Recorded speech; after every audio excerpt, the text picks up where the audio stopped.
พอฤดูฝนย่างก้าวเข้ามาอาหารการกินบ้านนอกบ้านนาเฮาก็เริ่มบ่อึดบ่อยากหาอิหยังก็เริ่มง่ายขึ้นบ่ว่าแมงเมาะแมงไม้แมงขนุนจุจี้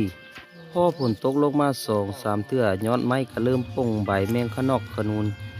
สารพัดแมงไม้ก็เริ่มออกหาอยู่หากินพอตกตอนค่ำบางคนก็ได้ไปการเขียดการจีนอกจีนายแต่ข้อยเองก็บ่ได้ไปหาคือเพิ่น ก็เลยซื้อดอกไผ่แมงไม้มาติดอยู่หน้าบ้านให้แมงไม้มาหาเฮาเองสารพัดแมงไม้บ้านนอกของนามืดแต่แนวอยู่แนวกินวิธีหาของไผของมัน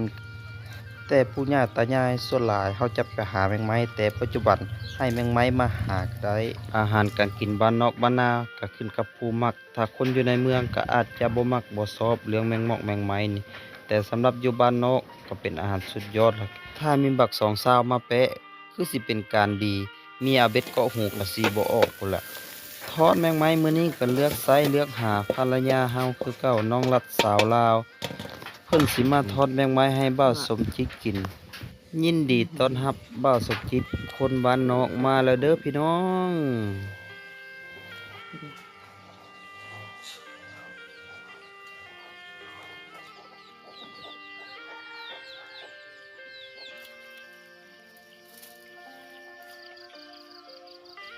บรรยากาศตอนเช้าๆที่บ้านโป่งเมืองมหาไซแขกขมวนมื้อนี้บ่าวสมจิตก็ตื่นสวยแหน่จักหน่อยเพราะว่าคืนนี้ฝนตกเบิดคืนนอนกับปรีม่วน ตื่นมาตอนเช้าก็รีบมาเลยมาเบิ่งบ่อนที่เฮาไต่แมงไม้ไว้แต่คืนนี้มื้อนี้แมงไม้ก็ได้หลายพอสมควรภายหลังที่เฮาได้แมงไม้แล้วเฮาก็มาแยกเอาแมงไม้ที่เฮากินเป็นตัวใดเฮากินบ่เป็นเฮาก็เอาไว้ให้ไก่แมงไม้ทุกชนิดไก่สามารถกินได้หมดเป็นอาหารชั้นดีของไก่เลยแหละถึงคนสิกินบ่ได้แต่ไก่มันบ่เลือกบางมื้อถ้าได้แมงไม้หลายๆบ่ได้เกลือฮ้อนท่ำฮ้อนเข้ามันก็อิ่มแล้ว ถือว่าเป็นการลดต้นทุนเลี้ยงเป็ดเลี้ยงไก่อีกแบบหนึ่งภายหลังเลือกแมงไม้ได้ผ่านไประยะหนึ่งก็ได้แมงไม้ตามที่เฮาคัดแยกเอาแมงไม้ที่เฮากินเป็นแมงกระบอกกระเบือจีนอกจีนายแมงจุจี้แมงคามแมงขนุนเลือกเอาแต่ตัวใหญ่ๆตัวน้อยเอาไว้ให้เป็ดให้ไก่เอาตัวใหญ่กินก็พอละคนตอนแรกๆบ่าวสมจิตก็บ่กล้ากินได้พี่น้องแมงกระเบือตัวใหญ่ๆนี่ แต่พอกินผ่านไป2-3 ปีแล้วโอ้มันแซ่บเห็ดแมงกระเบือนี่โหพวกเห็ดแมงขนอกขนูนอีกความแซ่บถ้าไผบ่เคยกินกันลองได้เด้อพี่น้องเด้อ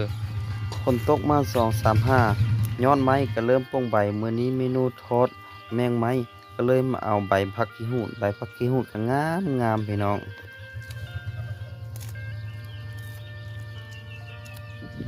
พอได้ใบขี้หูดมาน้องรัดสาวลาวก็เริ่มจิกใบขี้หูดเอาเป็นต้นน้อยๆน้อยๆเพื่อมาทอด ใส่แมงไม้ที่เฮาเลือกไว้ในวันนี้สูตรสาวลาวทอดแมงไม้มื้อนี้ก็บ่มีหยังหลายใส่แต่ขนอเกลือแป้งนัวแล้วก็ใบขี้หูดซ้ำนั้นแล้วก็พอน้ำมันลงน้อยๆรสชาติอาหารพื้นบ้านที่เคยทำกันมาเฮ็ดกันมา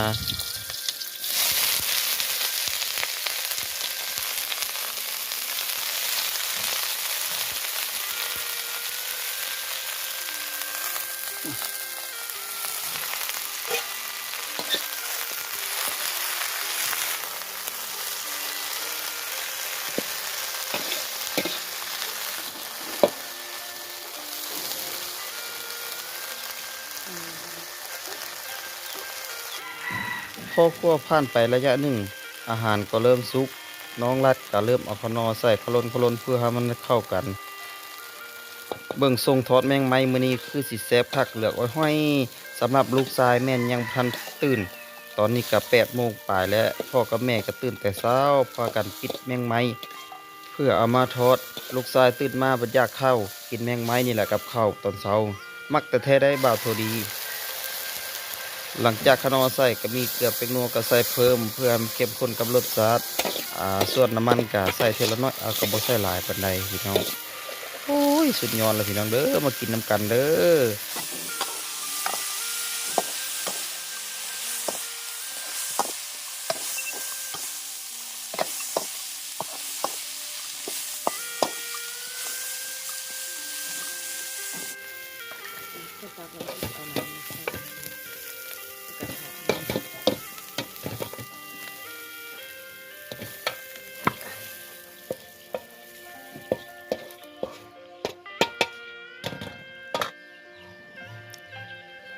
ายหลังที่ทอดไปได้ระยะหนึ่งก็ถือว่าแมงไม้หักกะสุก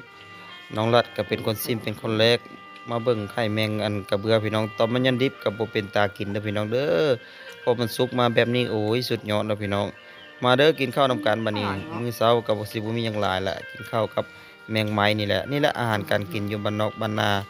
ถึงว่าเฮาสิบ่ได้ไปหาแต่ว่าเฮามีดอกไผ่แมงไม้มันก็มาเองส่ำนี้ก็แล้วล่ะ3คนพ่อแม่ลูก ลูกชายก็ยินเสียงไห้แล้วอยู่เทิงเฮือนพู้น้องรัดก็สิขึ้นไปเอามากินน้ำกันสำหรับลูกชายของบ่าวสมจิตกับน้องรัดก็ถือว่ามักมาตั้งแต่เกิดตั้งแต่ปีกายไปซื้อนี่เป็นตั้งแต่ยังน้อยๆก็ยังย่ำเข้าวก้อนกับแมงไม้นี่แหละเพราะว่าเพิ่นเคยกินตั้งแต่น้อยใหญ่ปานนี้ก็เห็นแมงไม้ก็กินเอากินเอาชีวิตสามพ่อแม่ลูกก็สิมีประมาณนี้แหละพี่น้องเอ้ยก็บ่ได้หรูหรามีหยังก็กินไป